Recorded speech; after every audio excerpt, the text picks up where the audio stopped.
오늘은 프로야구 얘기로 한번 시작을 해볼까 합니다. 야시엘 푸이그라는 선수가 있습니다. 메이저리그에서 굉장히 유명했던 선수, 류현진과 함께 LA 다저스에서도 뛰었던 선수인데, 이 선수가 작년에 우리나라 프로야구단 중에서 그것도 돈이 많지 않기로 유명한 키움 히어로즈와 계약을 했다 그래서 굉장히 화제가 됐었습니다. 검색을 해보니까 그때 처음 보도가 나왔던 게 작년 12월 9일이었더라고요. 2021년 12월 9일에 푸이그가 키움 히어로즈와 연봉 100만 달러의 계약을 했다는 뉴스가 떴습니다. 워낙에 이슈를 많이 몰고 다녔던 선수이기 때문에 이 선수가 과연 국내에서 정착할 수 있겠는가, 사고 치지 않겠는가, 이런 우려가 굉장히 많았고, 실력에 있어서는 정말 국내 리그를 완전히 점령할 것이다. 뭐 이런 예측도 있었고, 또 반면에 공백 기간이 있었기 때문에 별로 좋지 않을 것이다. 여러 가지 하여간 좋고 나쁨에 대한 아마 우리나라에 영입된 용병 중에 가장 많은 뒷얘기를 뿌렸을 선수였습니다. 그런데 지금 프로야구 개막이 이제 한 달 정도가 지났는데 야시엘 푸이그 선수의 성적을 보면은 타율이 2할이 조금 넘습니다. 예, 2할이 조금 넘고 뭐 나머지 부분에서도 뚜렷할 게 거의 없습니다. 아마 오늘 경기에서도 이런 성적을 낸다면 1할 때 타율을 기록을 하게 되는데 이거 보면은 참 우리나라 프로야구단이 굉장히 그 인심이 후해졌다라고 볼 수 있는 것이죠. 용병들 사실 한 10경기 정도 치러서 못하면 그냥 잘라버렸던 것이 일상적인 프로의 세계에서 있었던 꼭 우리뿐만 아니라 다른 나라 리그에서도 사실 그 외국인 선수에 대해서 그렇게 큰 인내를 두지 않는 것이 일반적인데 그에 비하면 푸이그는 참 이런 성적에도 불구하고 아직 퇴출 얘기가 나오지 않는 것을 보면 참 우리나라의 환경이 많이 변했다라고 생각이 됩니다. 무엇보다도 이 푸이그 선수는 정말 우리나라에서 행복한 시간을 보내고 있습니다. 왜 그러냐면은 이 선수가 처음 보도가 나왔을 때 우리나라 구단과 계약을 한다고 했을 때가 2021년 12월 9일이라고 말씀드렸는데요. 100만 달러에 계약을 했죠. 근데 이걸 갖다가 환율로 환산을 해보면은 지난해 12월 9일의 환율은 달러당 1176.5원이었습니다. 그래서 이거를 갖다가 그냥 나머지 수수료 없다고 뭐 세금 이런 거 없다고 단순 가정을 해보면은 11억 7,650만 원이었죠. 그런데 이할이 조금 넘는 아주 형편없는 성적을 올리고도 여전히 국내에서 편안하게 선수생활을 하고 있는데 그 사이에 환율이 지금 5월 10일 기준이죠. 환율이 1276원이면 달러 환율이. 그럼 이걸 또 환산을 해보면은 12억 7,600만 원이 되는 것이죠. 그러면 지난해 12월 9일과 대비를 해보면은 원화 환산 순증액이 9,950만 원이 됩니다. 여기서 50만 원만 더 쓰면 정확히 1억이 되는 거죠. 쉽게 1억이라고 생각을 해보자고요. 그럼 푸이그는 국내에서 활동을 하면서 만약 이 선수가 원화로 국내에서 뭐 생활을 하려면 원화로 환전을 해서 생활을 해야 되겠죠. 실질적인 연봉 인상이 10%가 더 되는 아주 해피한 한국 생활을 보내고 있는 것이죠. 돈 없기로 유명한 키움 히어로즈는 이 푸이그 선수의 연봉 지급을 위해서 종전보다도 1억 원이 더 비싼 금액을 지불해야 되는 이러한 재미있는 현상이 나타나고 있습니다. 자, 환율입니다. 환율이 지금 뭐 어마어마하게 상승을 하고 있습니다.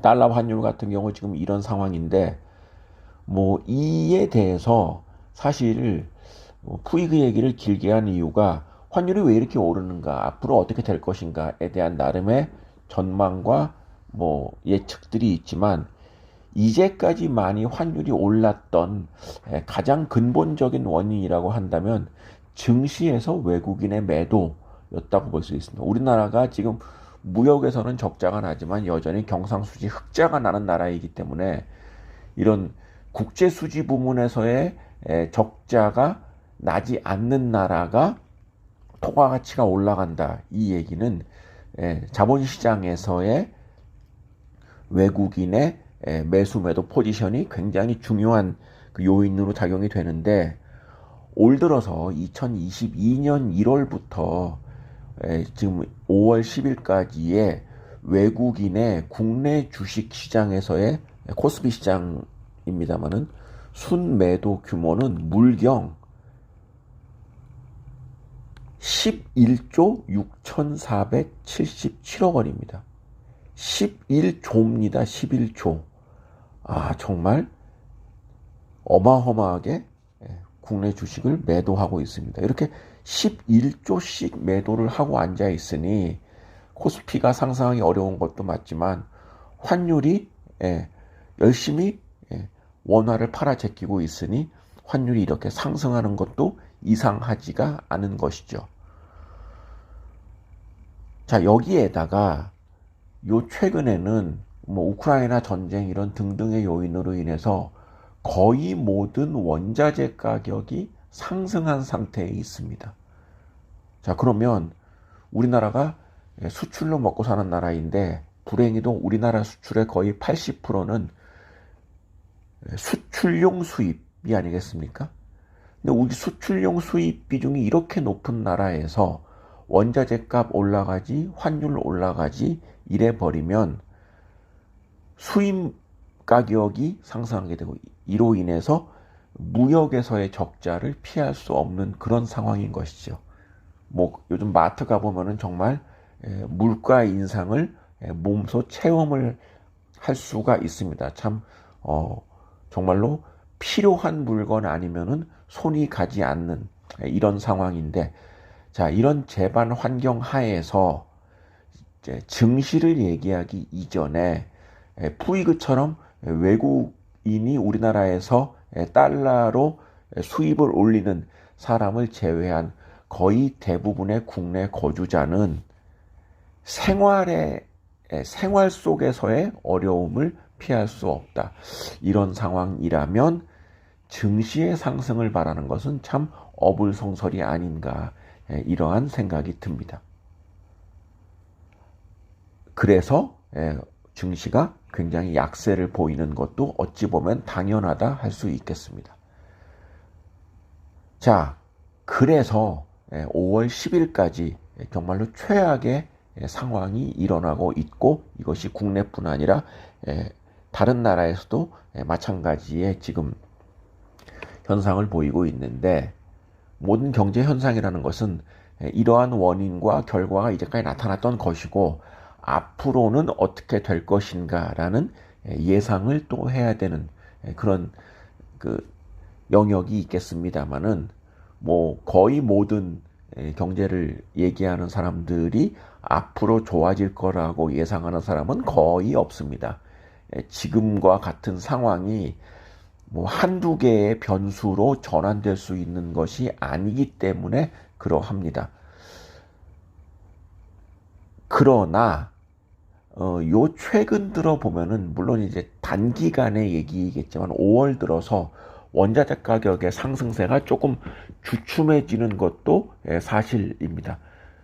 이제 중국이 봉쇄를 취하고 주요 국가의 경기가 불황기에 접어드는, 원자재 가격이 상승하고 구매력이 되지 않으면은 제대로 된 구매가 이루어지지 않고 그것이 소비의 하락으로 이어지면은 국민 소득의 증가가 어려울 수밖에 없는 거 아니겠습니까?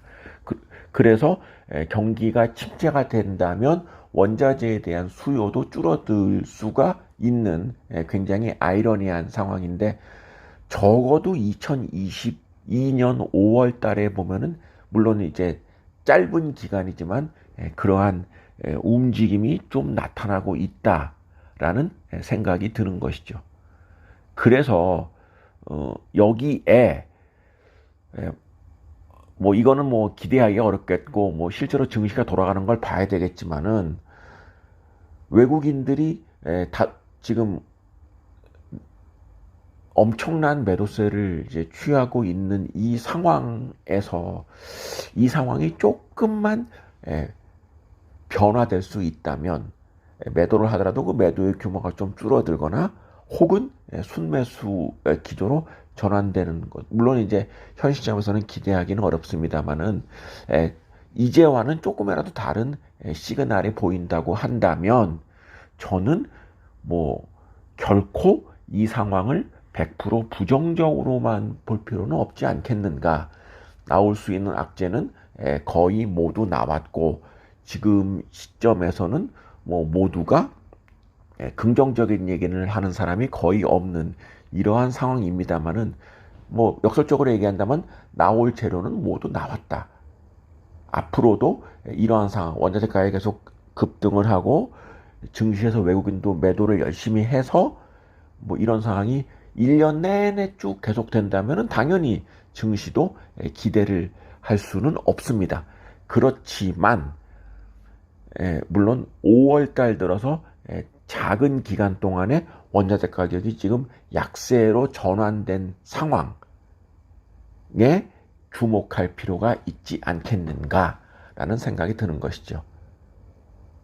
다시 한번 강조합니다마는 열흘간의 변화를 가지고서 물론 이거는 이제 급등에 따른 이제 가격의 조정, 원자재 가격의 경우에 좀 그런 성질이 강하다고 볼 수 있겠는데 저는 주요 국가의 경기가 둔화되는 것이 지속이 된다면 원자재 가격의 상승세는 2022년 4월까지의 그 추세와는 좀 다를 것이다. 둔화될 가능성이 있다라는 점을 강조드리고 싶습니다. 웬만한 기업의 주가는 상당히 많이 하락을 한 상태에 있습니다. 나올 수 있는 악재는 모두 나왔고 이제는 조금이라도 다른 부문에 집중을 하고 거기에 주목할 필요가 있겠다고 생각을 하는 것이죠. 저 역시 올 들어서 지금 손실을 피하지 못하고 있는 상황이긴 하고 매일매일의 손실이 참 가슴을 아프게 합니다마는 그럼에도 불구하고 증시는 계속되고 경기의 상황은 이제까지와는 조금 더 다를 수 있는 그런 여지가 있다는 점을 오늘 말씀을 드렸습니다. 동영상을 마치기 이전에 키움 히어로즈의 팬으로서 말씀을 드린다면 푸이그 진짜 가만히 앉아서 1억 원을 더 벌었는데 양심이 있으면 좀 제대로 좀 해라 이 녀석아.